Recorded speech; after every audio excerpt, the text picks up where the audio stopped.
mengenang manaqib seorang waliullah Abdul Qadir Al-Jilani qaddasallahu sirrahu. Inda dzikri awliya tanzilur rahmah. Manakala dibaca manaqib itu para wali Allah, Allah turunkan beberapa rahmat bagi yang membaca dan yang hadir mendengarnya. Mudah-mudahan berkat kita mengenang, mempelajari, mengingat manaqib Ghausul A'zam Qutbul Wali Syekhuna Abdul Qadir Al-Jilani qaddasallahu sirrahu. Mudahan curahan rahmat Allah melimpah kepada kita, ampunan dosa Allah tercurah kepada kita semua. Adapun Syekhuna Abdul Qadir Al-Jilani, beliau adalah keturunan dari ayah daripada Sayyidina Hasan dan dari ibu ada Sayyidina Husain. Jadi Hasan dan Husain. Beliau adalah dzurriyyat Rasulullah sallallahu alaihi wasallam, yang mana beliau dilahirkan di negeri Jailan pada tahun 470 Hijriyah. Beliau wafat pada usia 91 tahun.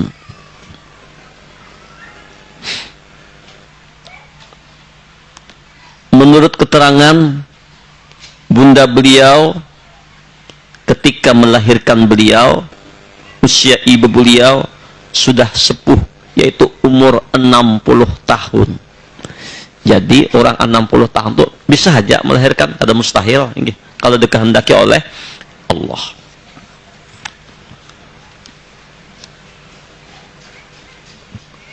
Dalam kitab manaqib Syekh Abdul Qadir Al-Jailani diriwayatkan, pada malam kelahiran Syekh Abdul Qadir Al-Jilani, Abu Saleh Musa Janaki, ayah daripada Syekh Abdul Qadir Al-Jailani, bermimpi dikunjungi Rasulullah sallallahu alaihi wasallam yang diiringi para sahabat, para imam serta para wali-wali Allah datang mengunjungi.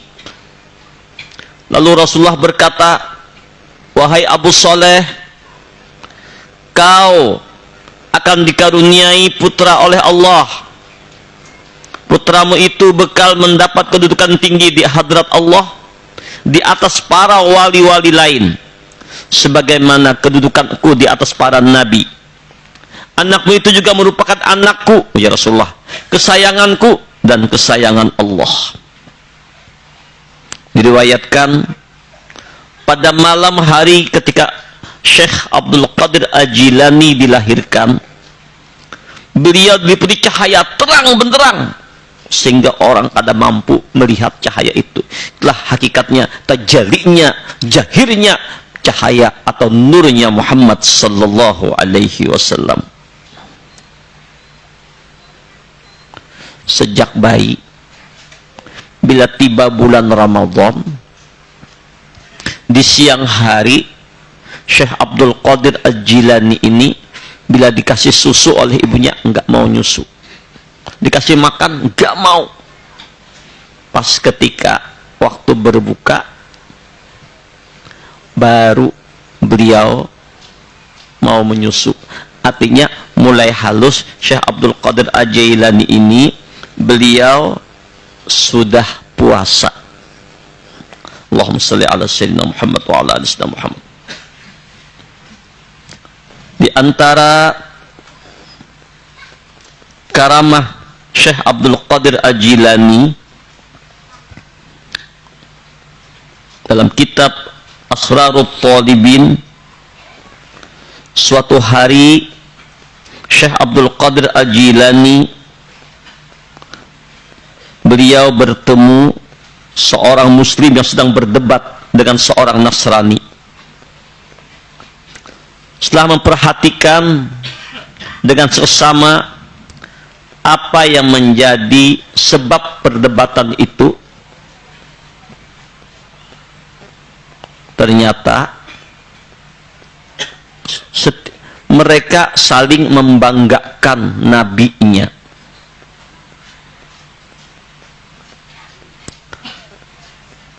Ujar orang muslim,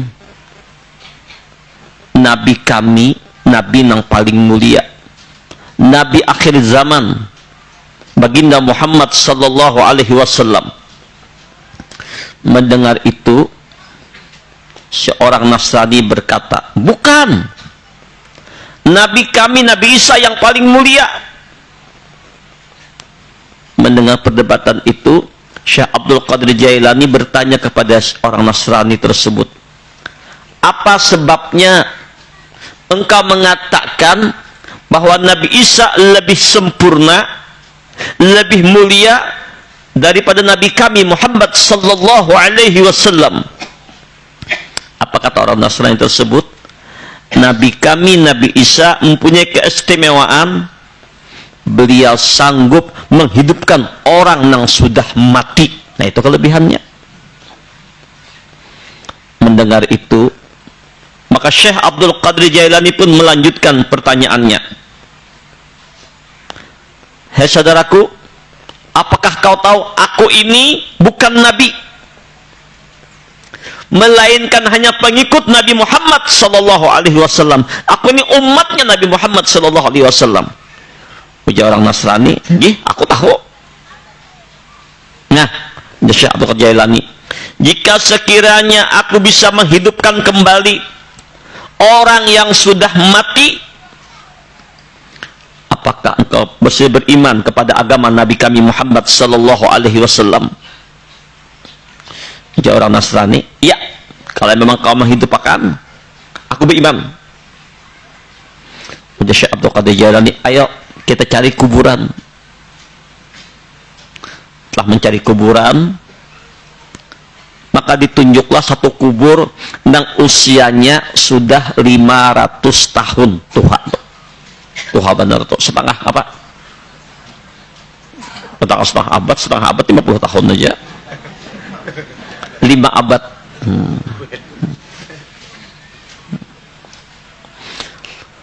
Lalu Syekh Abdul Qadir Al-Jailani bertanya, bagaimanakah caranya Nabi Isa menghidupkan orang yang sudah mati? Jawab orang Nasrani, cukup dengan mengatakan qum biiznillah, bangkitlah dengan izin Allah, maka orang yang mati itu hidup.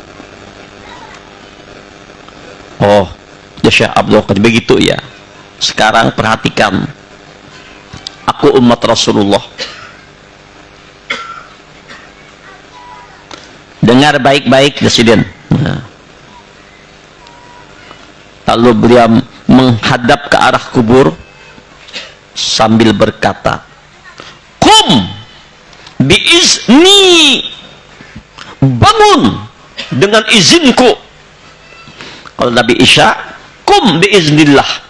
Syekh Abdul Qadir Jailani, "Qum biizni, bangun dengan izinku."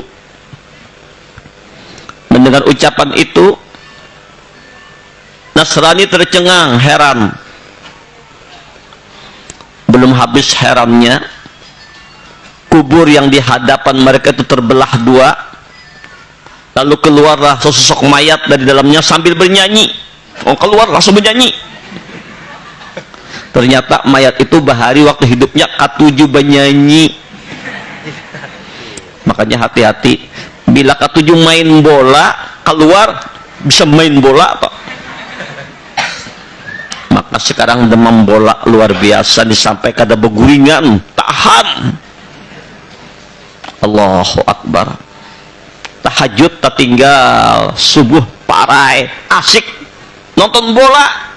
Padahal kada perlu banyak-banyak nonton bola, itu hendak tahu yang terami. Isu kita nih siapa menang? Amerika kah? Iran kah? Siapa menang? Nah, takut nih. Oh, Iran babanya. Oh, Amerika habis kesah sudah. Kakak itu juga nonton babalaman. Oh, habis kakak itu juga. Ini dunia palsu. Mahabbat tahiyya. Nah, bangkitlah si mayat tadi dengan bangun sambil bernyanyi. Melihat peristiwa itu, langsung orang Nasrani tadi masuk Islam. Nah, kenapa? Apakah harap Syekh Abdul Qadir daripada Nabi Isa? Bukan. Jelas makam Nabi lebih tinggi pada makam wali. Akan tetapi ketika itu Syekhuna Abdul Qadir Jailani begitu sangat mahabbatnya lawan Rasulullah, cinta yang bersangatan, nabinya dihina, Rasidin mengambilkan hati. Bukan meremehkan Nabi Isa, tidak, memuliakan.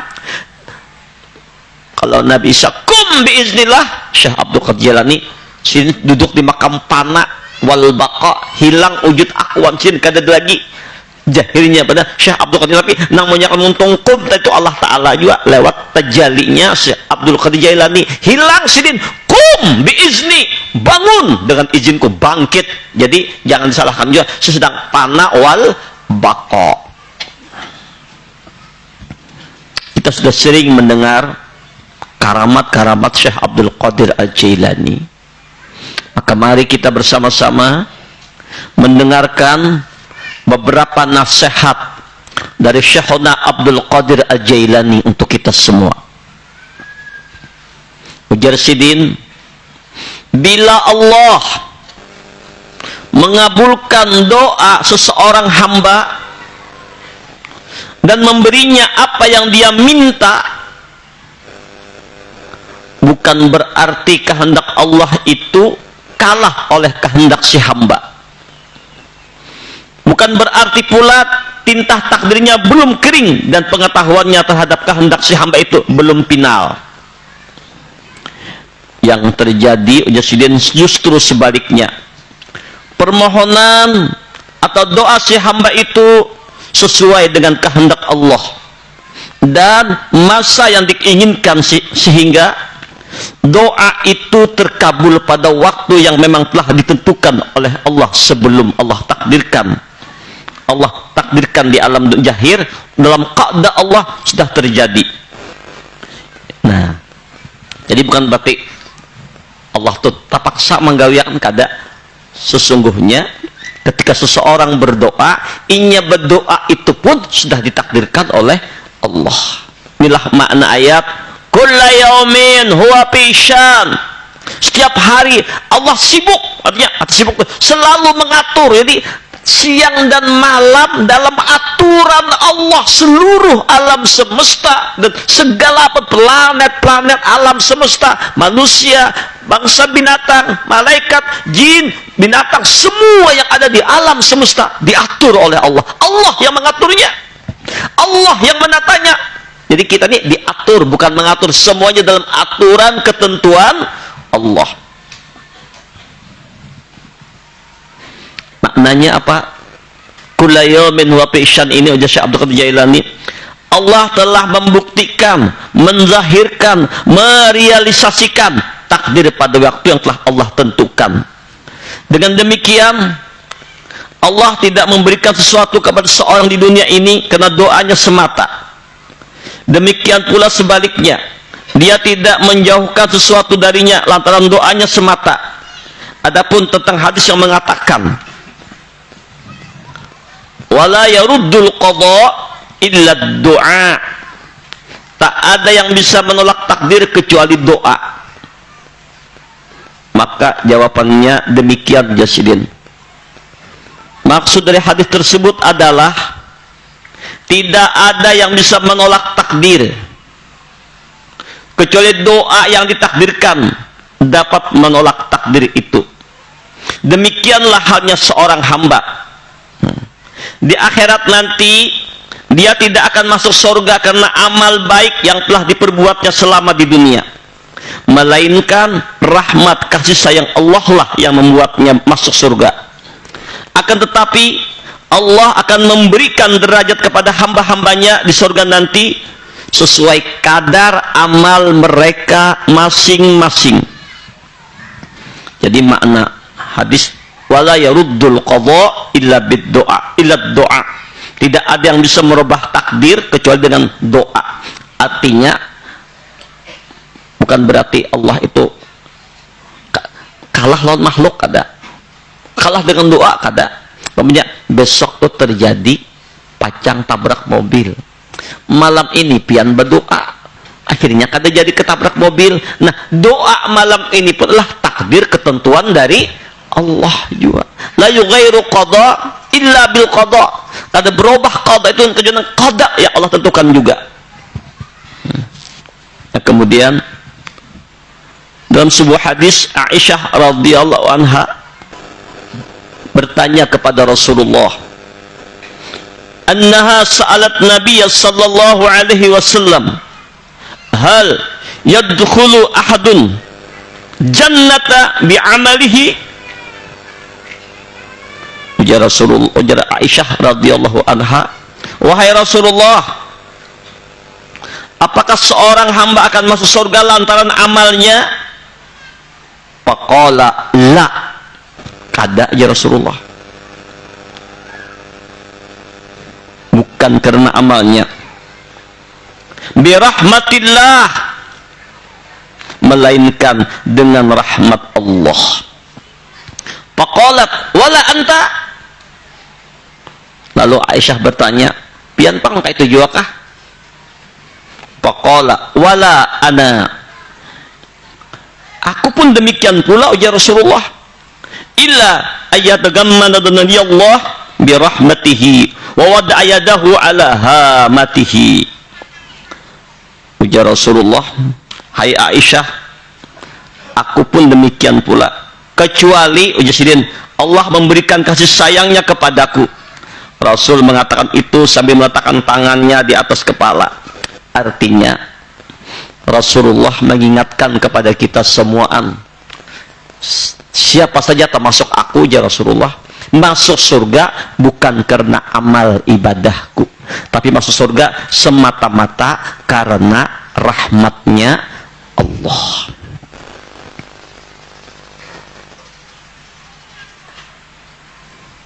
Maka itu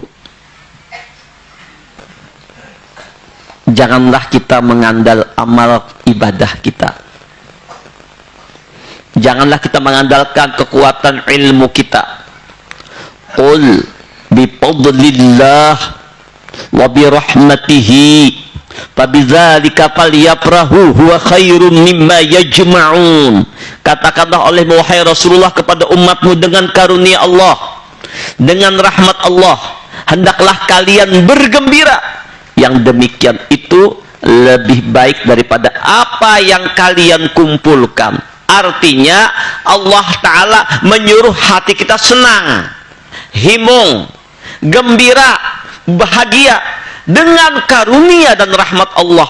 Artinya tanda orang itu mendapat rahmatnya Allah, tanda orang mendapat kasih sayangnya Allah, Allah menuntun orang itu beramal, beribadah, berzikir, berbuat kebaikan, menghindarkan daripada maksiat, menolong berbuat taat. Nah, segala macam ini adalah wujud daripada rahmatnya Allah. Inna rahmatullah qaribum minal muhsinin. Sesungguhnya rahmat Allah Ta'ala itu sangat dekat kepada orang-orang yang berbuat baik. Tanda orang itu dapat rahmat Allah, dia senang berbuat kebaikan. Ketika dia berbuat baik, maka dia memandang itu hakikatnya adalah rahmat dari Allah.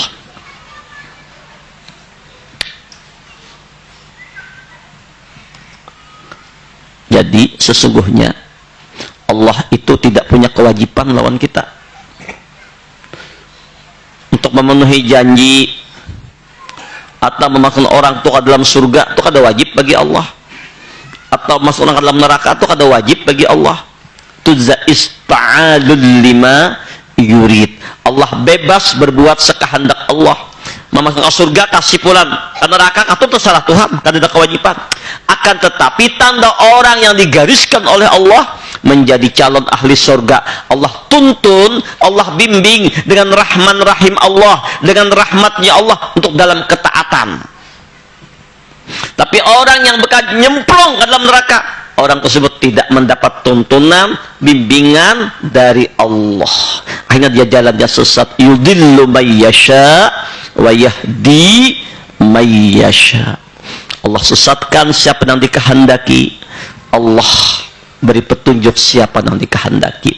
Maka itu penting benar peranan doa untuk merubah seseorang nang pacang jadi neraka berkat berdoanya surga, nang pacang berbahaya berkat doanya selamat, nang jatuh miskin berkat doanya diberi Allah kelebihan berkat doanya. Tapi ingat, bukan karena doa, inya berdoa itu pun sudah Allah takdirkan waktu di alam ajali. Hakikatnya semuanya nang berdoa Allah menghendakinya, nang kada berdoa pun Allah juga. Tanda Allah ingin mengabulkan doa seorang hamba, Allah garakakan muntung si hamba tadi untuk berdoa, untuk meminta. Nah, perkara Allah mengabulkan bisa langsung, bisa ditunda beberapa waktu, bisa juga doa si kai, doa si nini tadi nang berdoa meminta kepada Allah dengan doa kebaikannya macam-macam, doa kekayaan, doa ini sidin kada diberi oleh Allah. Tapi anak sidin atau cucu sidin atau buyut sidin sugih-sugih. Nah, kenapa sugih-sugih? Barakat doa kainya. Mungkin kainya berdoa, beramal, beribadah, orang soleh, tapi Allah kada berikan kepada si kai tadi untuk sugih, untuk kaya. Kenapa? Sudah Tuhan juga Allah Ta'ala. Nah, apa juga? Baik, ku hadiahkan ke anak cucu. Jadi ingat kita nih, nang wayah ini nih, yang sugih-sugih wayah ini nih. Jangan-jangan bukan karena kita, mungkin doa kai kita, datu kita bahari nang turun-temurun. Maka itu ada seorang anak muda mengadu lawan abahnya, "Bah, kenapa nasib ulun ini sial benar? Pian bahai sugih, kai sugih, datu undangan sugih juga, di atasnya sugih-sugih. Kenapa ulun ini kena apes, jatuh miskin, terus gagal terus? Kenapa? Maka turunan kita sugih-sugih, kenapa ulun tapi miskin?" Bicara abah, anu nakai bahari pada Tuhan kita tuh nanti atas tuh, waktu dapat Lailatul Qadar berdoa, "Ya Allah, sugihkan anak cucu ulun, alimkan anak cucu ulun 7 turunan." Abah ini nang ke-7, ikam nang ke-8.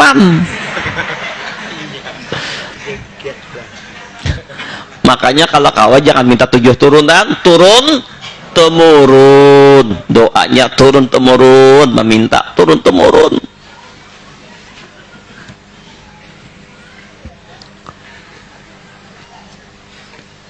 Bisa juga doa yang kita panjatkan tidak nampak kabulnya, tapi digantikan dengan bencana yang akan menimpa kita. Boleh jadi juga doa yang kita minta tadi dihindarkan oleh Allah Ta'ala, bencana yang akan menimpa, atau karena di akhirat Allah kabulkan. Subhanallah. Akan tetapi Syekhuna Abdul Qadir Jailani berpesan kepada kita, nah, dalam berdoa apa jasidin? Janganlah meminta apapun kepada Allah kecuali meminta ampunan atas segala dosa yang telah lalu engkau perbuat. Jadi mintalah supaya dosa-dosa kita nang lalu dihapuskan Allah. Dulu nang minta utama ini yang diminta. Meminta agar dosa-dosa masa lalu dibersihkan Allah, disucikan Allah. Adalah kita meminta tentang ini. Kebanyakan meminta supaya mudahan walidku berisi, bagus ya sudah. Mudahan pahubaanku subur, mudahan anakku sifat balati, mudahan hidupku di barokah. Itu bagus.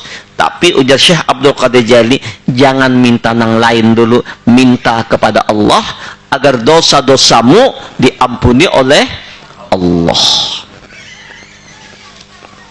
Dan berlindung kepada Allah, dari dosa yang akan datang.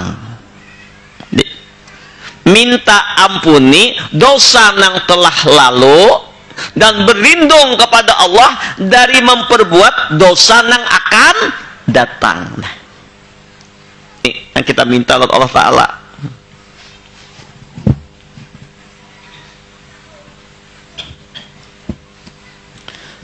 Dan meminta pertolongan untuk taat kepada Allah, kemampuan untuk melaksanakan perintah Allah. Dan kita minta keredaan terhadap pahitnya takdir Allah, minta kesabaran dalam menghadapi beratnya ujian, syukur atas segala nikmat dan karunia-Nya. Ini minta mati dalam keadaan husnul khotimah, serta berjumpa dengan para nabi, wabil khusus baginda Muhammad sallallahu alaihi wasallam, siddiqin, syuhada dan solehin. Ini yang kita minta. Doa kita begini. Ada bisa bahasa Arab, bahasa Banjar, boleh. Ini banyak yang minta ampunan dosa. Di antaranya Rabbighfirli wali walidayya warhamhuma kama rabbayani shaghira. Bagus dibaca. Bagus juga dibaca pada waktu sujud dengan qasad doa. Imam membaca subhana rabbiyal a'la wa bihamdih. Kan abah guru menambahkan dengan ihdinas siratal mustaqim minimal 3 kali, tambahi lagi Rabbighfirli wali walidayya warhamhuma kama rabbayani shaghira. Bagus benar tuh, 3 kali minimal, berkah pian. Ditambah lagi kalau kawa Rabbana atina fid dunya hasanah wa fil akhirati hasanah wa qina adzabannar, dengan qasad doa. Ini petunjuk Rasulullah. Minta sabar menghadapi cobaan, mensyukuri nikmat Allah. Ini yang kita minta. Meninggal kita husnul khotimah, berkumpul dengan para nabi dan rasul. Nah, kayak apa caranya agar kita bisa berkumpul lawan Rasulullah? Seorang sahabat Nabi yang bernama Sauban terlihat mukanya pucat, kayak sedih luar biasa. Apa yang membuat Sauban ini sedih? Kada bertemu Rasulullah beberapa hari, keganangannya luar biasa, kangennya luar biasa, rindunya yang bersangatan, kada sanggup Sauban tapi sah lawan Rasulullah.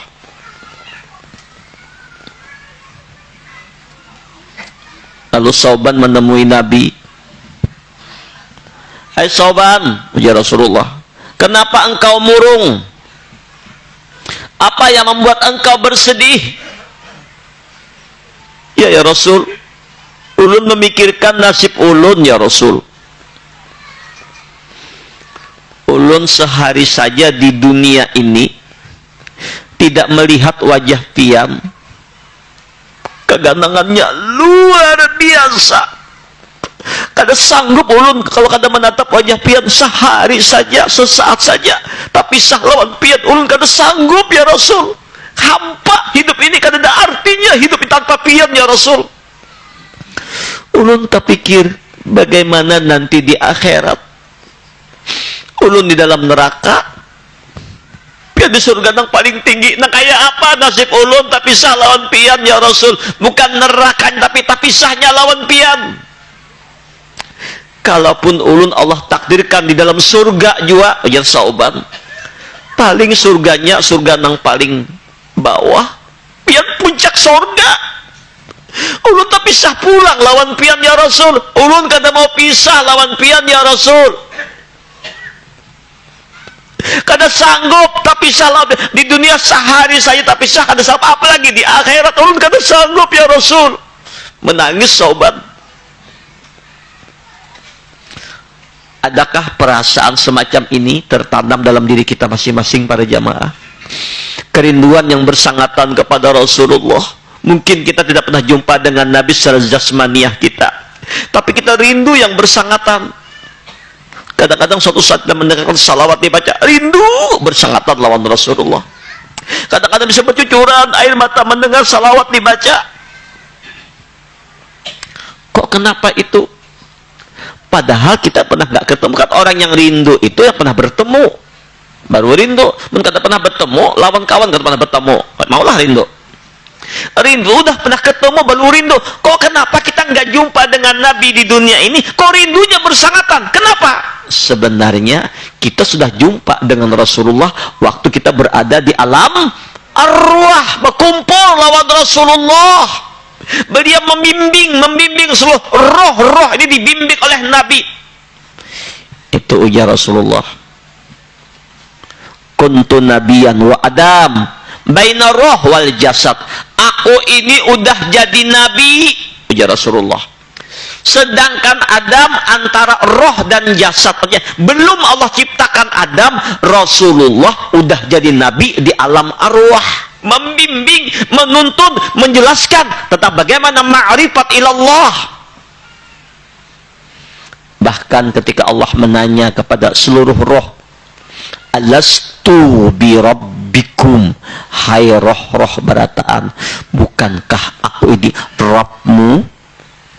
Di bawah pimpinan baginda Muhammad sallallahu alaihi wasallam kita menjawab, qalu bala syahidna, inggih ya Rabb, pian Rabb kami, pian Tuhan kami menyesan pian ya Allah, kita bermesraan lawan Allah, berasik-asikan dengan Allah, dipimpin oleh Rasulullah. Makanya kenapa rindu di dunia ini lawan Rasulullah? Karena roh kita udah ketemu.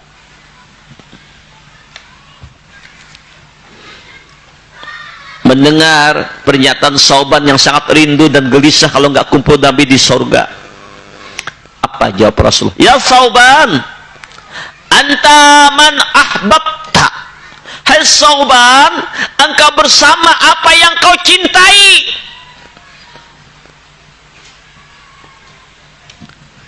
Karena Sauban bersangatan cinta lawan Nabi, bersama yang dicintai siapapun, ujian Nabi, al-mar'u ma'a man ahabba ilaih, seseorang bersama apa yang dicintainya. Nanti di akhirat bangkit bersama yang dicintai. Pian mencintai para ulama-ulama, Syekhuna Abdul Qadir Jailani, bangkit kita nanti bersama Syekh Abdul Qadir Jailani. Mencintai Abah Guru sakumpul, bangkit bersama Abah Guru sakumpul. Mencintai para nabi-nabi, bangkit bersama para nabi-nabi. Mencintai baginda Rasulullah, bangkit bersama Rasulullah.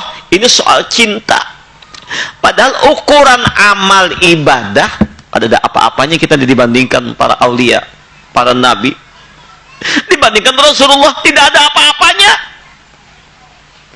Tahajud kita paling 8 rakaat dengan ayat pendek, witir 3 rakaat, udah. Rasulullah surah Al-Baqarah, surah-surah yang lain 2-3 juz dalam 1 rakaat sidin. Setiap malam ibadahnya luar biasa, nggak pernah lalai dari Allah. Seujung kuku Rasulullah ada amalan kita nih.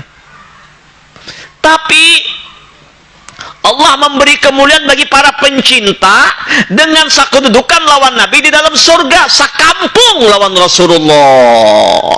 Ini kelebihannya. Maka itu hati-hati menjatuhkan hati, Bu, Pak, hati-hati menjatuhkan jatuh cinta kepada seseorang. Nanti ada resiko. Sekali lagi, hati-hati menjatuhkan hati, jatuh cinta kepada seseorang. Ini ada resikonya, karena kita mencintai seseorang bersama yang kita cintai. Amun mencintai pemain bola, pas beda dengan kita akidahnya, nah itu nanti diadolakan siang malam, oh sampai baju pemain bola, no, si ini. Jadi siang malam yang di otaknya pemain bola yang dicintainya itu, maka waspadalah, kau akan bangkit di akhirat nanti bersama pemain bola itu nanti. Pas beda agama, kemana bangkitnya? Mencintai artis Hollywood, sinang Chan siapa atau siang malam lagu India di otak sampai sakitnya pakaian India dipakainya India bangkit di kubur lawan yang dicintai buhan. Hati-hatilah, jangan jatuhkan cintamu kepada yang lain, jatuhkan cintamu kepada Rasulullah. Apa bukti cinta lawan Rasulullah? Ujar Allah Ta'ala ketika Sauban mengatakan demikian, turun ayat Allah, wa may yuti'illaha wa rasulah fa ulaika ma'al ladzina an'ama Allahu 'alaihim minan nabiyyin was-siddiqin wasyuhada'i was-shalihin. Siapa yang taat kepada Allah, taat kepada Rasulullah, nah ini kuncinya, patuh lawan perintah Allah, patuh lawan perintah Rasulullah, faulaika ma'alladzina an'amallahu alaihim, mereka itu nanti berkumpul bersama orang yang mendapat nikmat dari Allah, minan nabiyyin, dari para nabi-nabi, wasiddiqin, orang-orang yang siddiqin, wasyuhada'i, orang-orang yang mati syahid, wassalihin, orang-orang yang saleh. Fahasuna ulaika rafiqa, inilah sahabat yang terbaik. Nah, ini yang kita minta di dalam salat kita, ihdinas siratal mustaqim siratal ladzina an'amta 'alaihim. Mana siratal ladzina an'amta 'alaihim? Minan nabiyyin was-siddiqin wasyuhada'i was-shalihin. Ghairil maghdubi 'alaihim waladdallin. Ini banyak berdoa nih, minta. Nah, minta berkumpul lawan para nabi, para rasul, orang-orang yang siddiqin, para aulia Allah, orang-orang yang soleh. Ini disuruh doanya nih.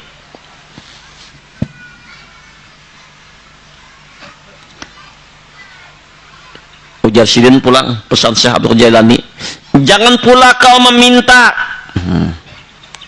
kekayaan duniawi, dihindarkan dari kemiskinan dan kesusahan hidup, serta diberi kekayaan dan kesenangan. Jangan minta itu, berbahaya.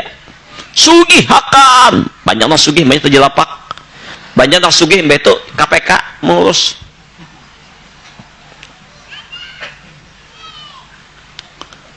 Tetapi hendaklah, ujar Sidin, engkau meminta keredaan terhadap segala yang dia berikan dan dia atur untukmu. Yang kita minta keredaan Allah, yang Allah berikan, naman Allah ridha memberikan kita, yang diatur Allah oleh untuk kita, itu aja minta. Nang mana nang diridai Allah gasan kita, dan memang diatur gasan kita, itu aja. Mintalah agar Allah senantiasa menjagamu dalam setiap keadaan. Allahu Akbar. Minta agar menjaga setiap keadaan.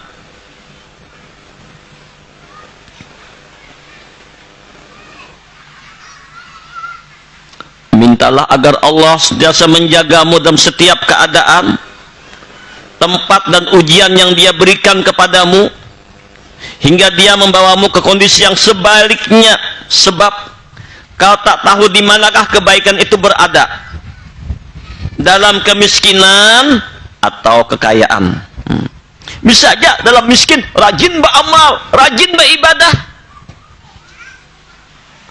atau bisa juga tambah miskin, tambah jauh dari Allah. Bisa juga. Bisa jadi beri Allah kekayaan, tambah semangat beramal, tambah bersedekah. Jadi kita akan tahu di mana Allah andaki untuk kebaikan kita, dimiskinkah dalam taat atau di dalam kayakah? Itu terserah Allah. Jadi mintalah nang mana dikeridai oleh Allah, kebaikan yang terbaik menurut Allah. Jangan ujar kita, terserah Allah yang terbaik. Allah lebih tahu.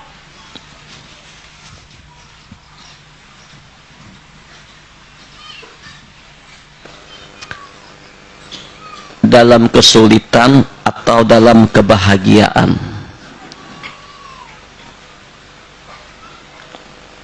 Allah merahasiakan pengetahuan tentang segala sesuatu darimu.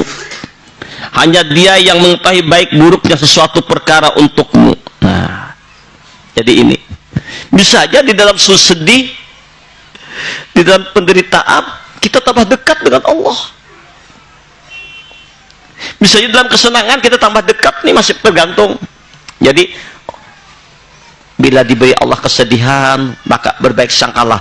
Disinilah cara Allah membuat aku lebih dekat ke Allah dengan bersabar. Bila diberi kesenangan, disini Allah banyak aku untuk bersyukur. Dalam sebuah riwayat dikisahkan bahwa Umar bin Khattab pernah berkata, aku tak peduli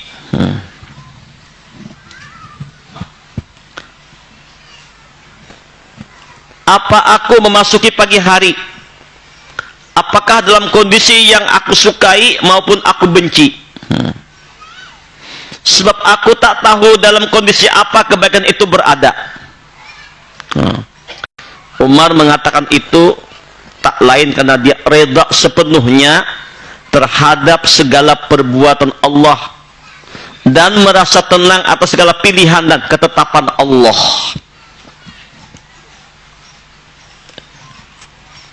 Apa yang diingatkan oleh Allah dalam Al-Quran, kutiba alaikumul qitalu wa huwa karhul lakum, diwajibkan atas kamu berperang, padahal berperang itu sesuatu yang kamu benci. Perang membela agama Allah, tapi jar Allah, wa asa an takrahu syai'an wa huwa khairul lakum. Boleh jadi apa yang engkau benci, apa yang engkau tidak senangi, itu baik menurut Allah untukmu.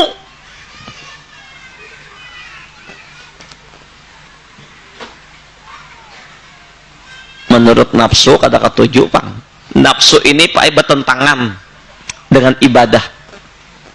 Baik kita orang awam, baik itu para wali, baik itu para nabi, selamanya nafsu ini menantang dalam ketaatan. Nafsu ini senangnya mengajak kepada dosa dan maksiat. Jadi nyak ada ketujuh orang beramal. Nafsu tuh nggak senang kalau orang bangun tengah malam, kada senang. Nafsu nggak senang kalau orang bangun subuh. Nafsu nggak senang orang hadir ke majelis ilmu. Hendak kalau benyaman-nyaman, rame-rame, guring tarus. Nah, siapa yang mampu mengendalikan nafsunya? Nah, yang namanya nafsu selamanya ini mengajak kita kepada jauh dari Allah. Kayak kutub utara lawan kutub selatan. Nah, siapa yang kau mengendalikan nafsunya? Wah, nafsuku sarik bangun tahajud nih. Kasih bangun tahajud, lawan mujahadah. Nafsuku nggak senang aku bangun salat subuh. Bangun salat subuh, lawan nang kada ketujuh nafsu. Nafsuku kada senang aku baca Quran kita. Nafsuku kada senang kalau aku banyak diam, banyak berzikir kita. Pokoknya lawanin nang kada sesuai lawan nafsu. Makanya ujar Allah, wa amma man khafa maqama rabbih wa nahan nafsa 'anil hawa fa innal jannata hiyal ma'wa. Siapa yang takut kepada Rabbnya, lalunya mengendalikan nafsunya untuk tunduk kepada Allah, dilawannya. Nah, hendak ini dilawannya untuk tunduk kepada Allah, maka surga tempatnya. Wa asa an tuhibbu syai'an wa huwa syarrul lakum wallahu ya'lamu wa antum la ta'lamun. Boleh jadi nak engkau senangi, nak ikam katujui, nak ikam ini, kada terjadi, itu ya Allah kada baik untukmu. Allah lebih tahu, ikam kada tahu. Maka itu dalam segala perkara kita selalu berbaik sangka kepada Allah. Ini diantara wasiat Syekhuna Abdul Qadir Al-Jilani. Tetaplah dalam kondisi ini sampai keinginan hawa nafsu musnah, hina, dapat dikuasai dan ditaklukkan.